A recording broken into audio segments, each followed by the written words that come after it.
Pasukan Rusia berhasil memusnahkan 2 unit kendaraan lapis baja milik Angkatan Bersenjata Ukraina di utara pemukiman Rusin Yar, Donetsk People's Republic atau DNR. Kendaraan yang hancur meliputi Brem Jerman Berge Panzer II yang biasa digunakan untuk evakuasi dan perbaikan kendaraan tempur, serta BTR Amerika M113A3, kendaraan angkut personel lapis baja.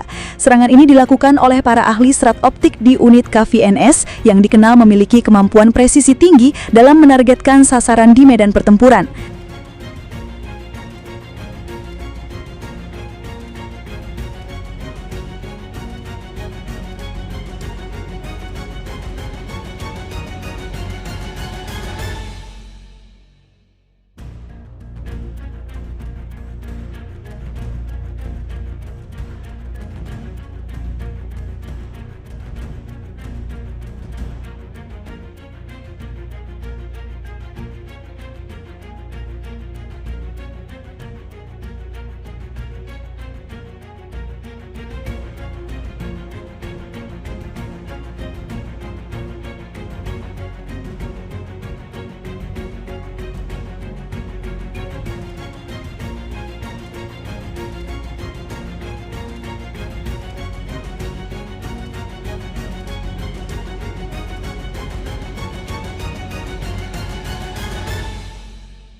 Download Tribun X sekarang, menghadirkan lokal menjadi Indonesia.